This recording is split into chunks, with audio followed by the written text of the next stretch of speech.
name local school, which was back in the days when they actually had piles of coal at the top of Nightingale Lane where the gates were open and closed.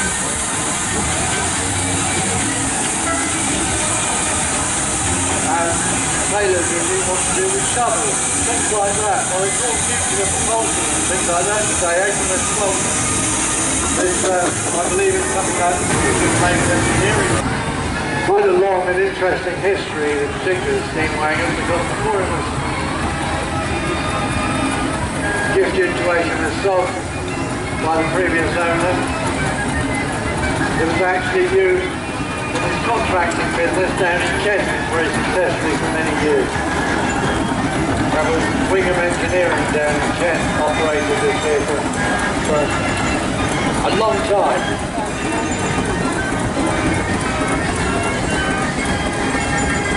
And in fact, initially some were only caretakers for it until the owner of Wingham Engineering finally the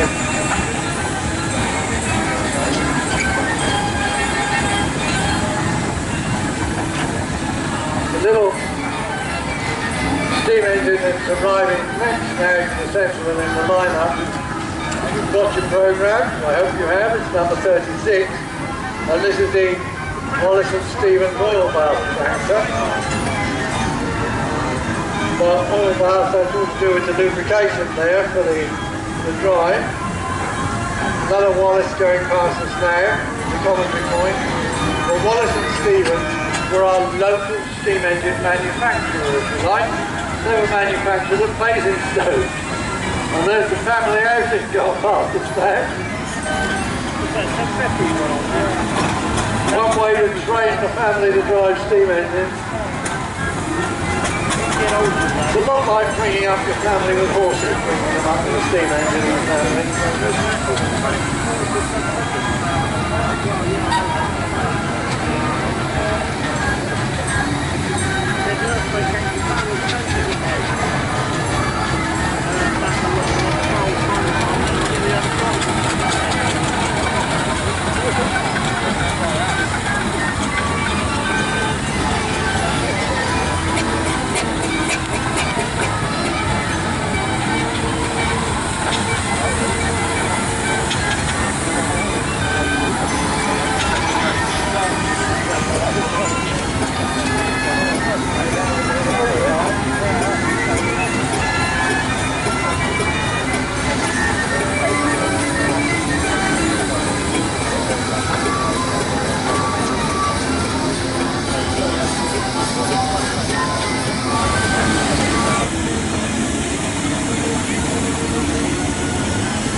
For all sorts of work on his contractor fleet.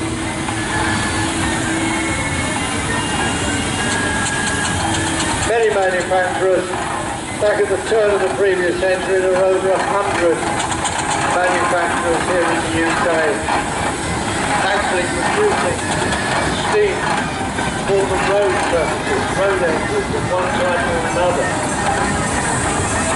And here we go, another one of our local enthusiasts, not perhaps it's just over the border, in Dorset there, we're going past them, and they regularly bring in a sort of engines along to Netley Marsh. I wouldn't see them all again here.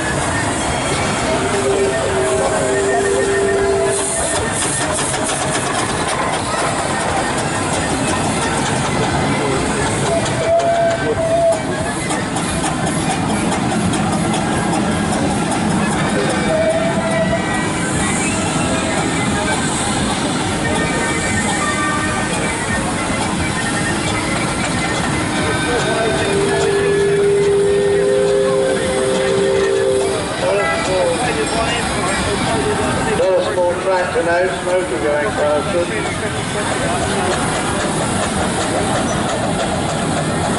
As you can see, it's got the rampant horse on the front, the arms of Kent. And this signifies an Aveling product. Well, Aveling were initially based down in Rochester. where they were manufactured in Rochester.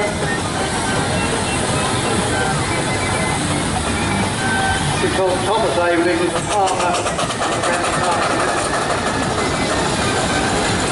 And he wondered why when he hired in steamers to work on his farm, they had to be drawn in by a horse, who considered that the steam could work the machine and could drive itself on the road. And then Thomas Aveling was one of those in the forefront of producing self-propelled steam-operated road engines.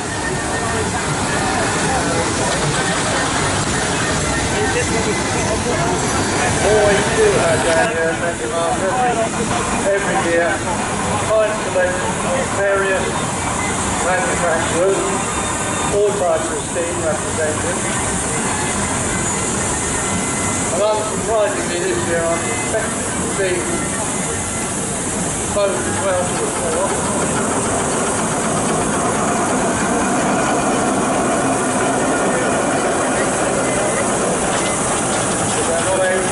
Everybody's getting a fair crack at the whip. So it's very nice to see the local manufacturers here, quality steam with their little 3-ton tractor.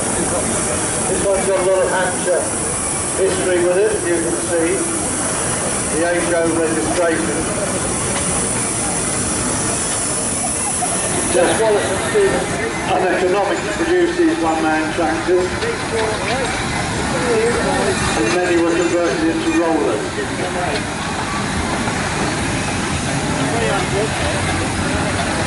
Another one of our regular exhibitors, Netley mower.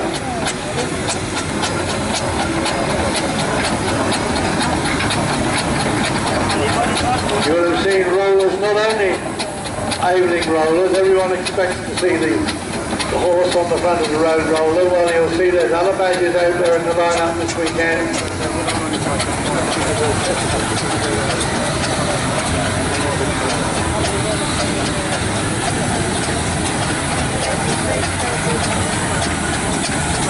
Major manufacturers of road-going steam engines also produce steam rollers. But what one has to remember is that the majority of the steamers that were produced weren't produced and sent off to dealers and stuck in showrooms. They were built to order of the customer. So there are very, very few steam engines that they can say, well, this one's the same as that one over there. They may be the same model, but there will be specification differences.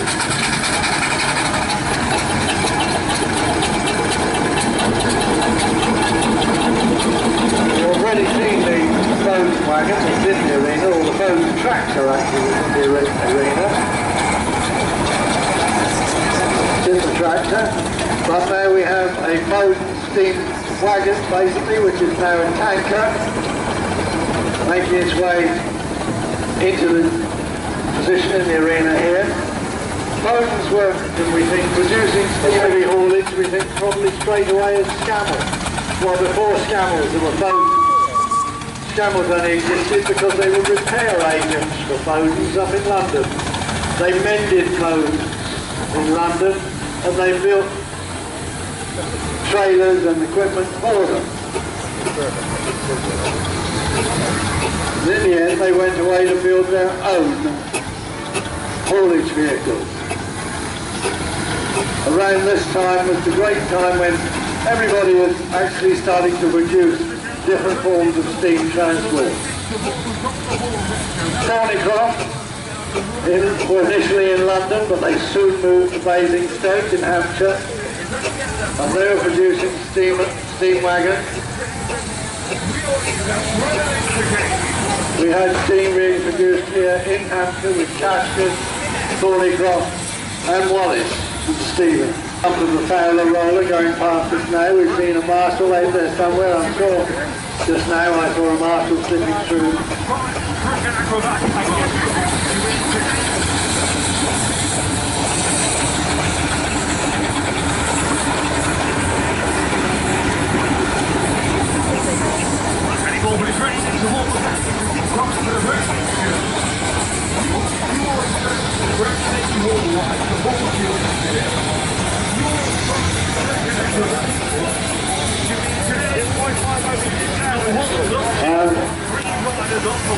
Now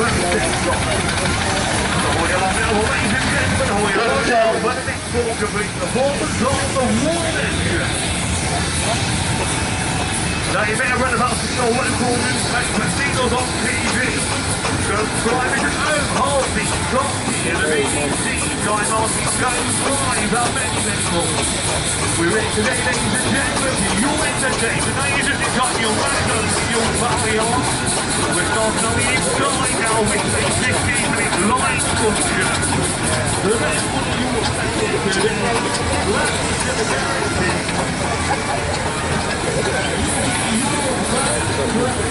Talking about different roller manufacturers, well, the Burrow's on the way now through, so that's good. You've got one option, you've got three riders on the wall at the very same time. So you're like that, ladies and gentlemen, you're just in time to map for the very next of all.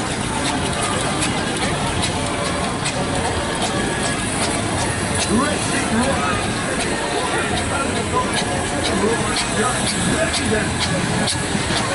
With three next to ball, that's all for the wall show. And you go for the great next to all the values that they've got for the very next show. You may have read about your local newspaper, singles on TV. Subscribe to the third party, Donkey, the BBC, Guy Marsh, Go Live, and many, many more. You're just in time you'll map for this the ball. And now we have another example of the Tascan, and that's the little giant here going past. Engines of this type were very, very common in all sections of the community when steam was on the road. There was an engine like this that was actually based near Battersea Park in London, near Crystal Palace rather, in London. It was a very steep hill, and it was owned by the RSPCA. It was actually based there and hauled heavy loads up the hill when the horses couldn't manage to do the job.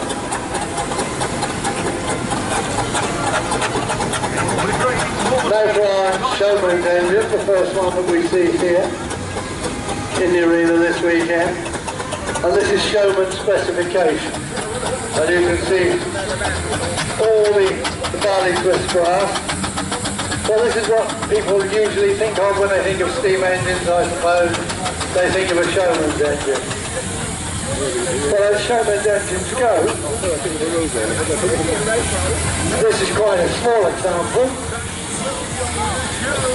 but nevertheless one that would have had its part to play. Ransom Simpson Jeffries now, another manufacturer you don't see so many of. Many examples of, and with it on the back now is nice. There's Ransom, Simpson, Jeffries. For actual operation, the greatest disadvantage was the fact was when you needed to rub the boiler through, or clean the boiler, or drop the ash pan, it was a little bit of a performance because it was only a foot off the ground, right underneath the steam engine. Now look at the acceleration there as it pulls away. I said earlier, these were quite capable of keeping up with transport on the road.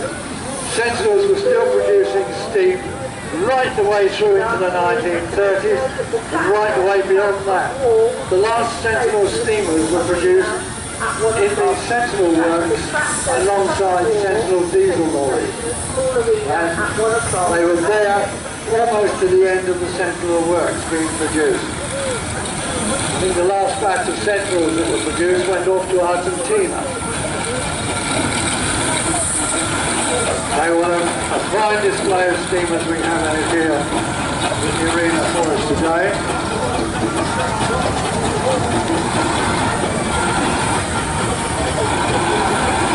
I don't know whether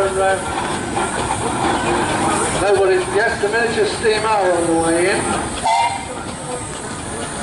And now the full-size steam engines are making their line-up. I'm sure we'll get the miniatures, we'll probably line up in front of them.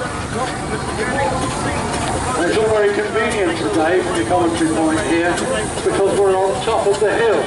There's a slight incline, and so the water in the boilers on the engine is always going to be back down near the hot end, which is where it should remain.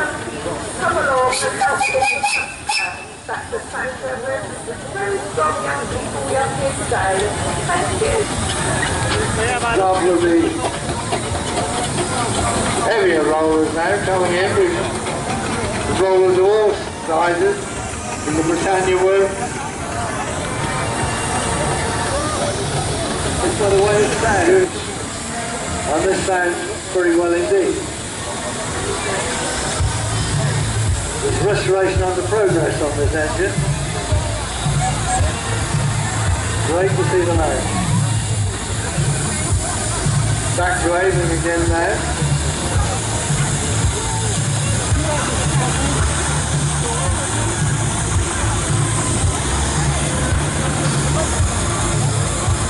For really rugged terrain, the Lake District, Cornwall, Wales, Scotland, it was normally Marshalls, Barrows, rollers of that pedigree that were actually used on the steep incline. They seem to have the ability of breathing that little bit deeper than the Aisling.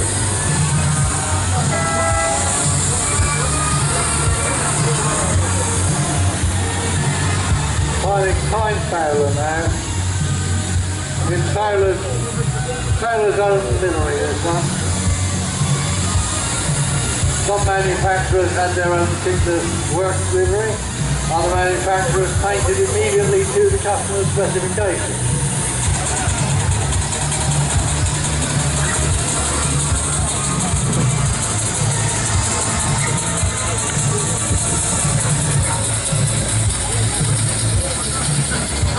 Still our steamers are entering the arena.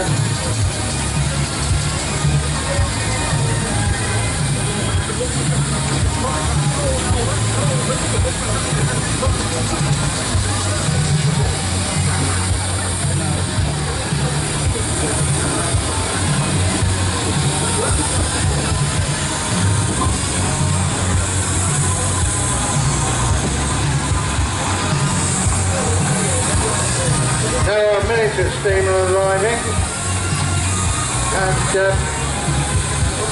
I don't know, this lot must be coming up for a long service medal in Netley Marsh, I think. How long have you been coming here? Too long. Yeah, all that long.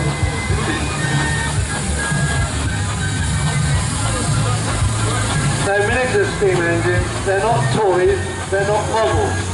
Please don't mistake them as models. These are working steamers. And they might be slightly smaller than the larger edition out there, but they are still real live steam engines. Still working on very much the same steam principle.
I would like to remind the engine crews, don't go too far away from your engine for a little while. But we're waiting. What we want to do is get a really nice line-up out here but if the crews could stay close to their engines, please, we'll need your cooperation shortly.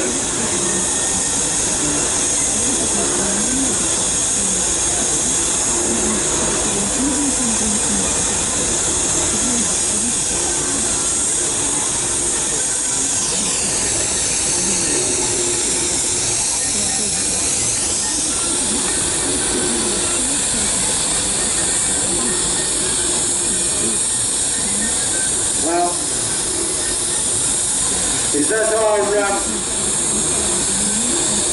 our miniature steam for today?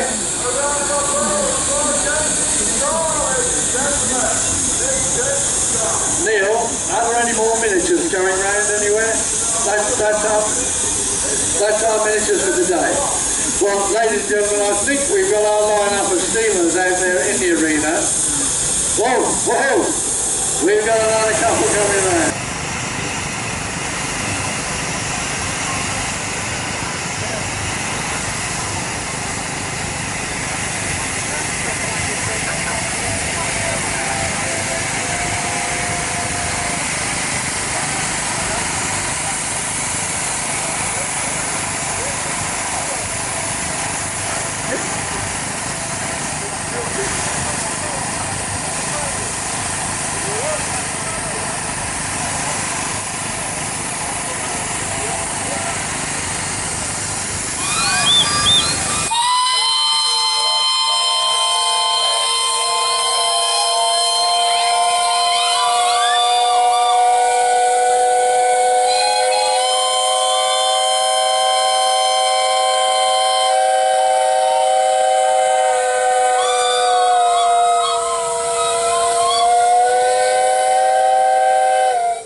Marvellous, isn't it? Once you let them start, there's no stopping some of these.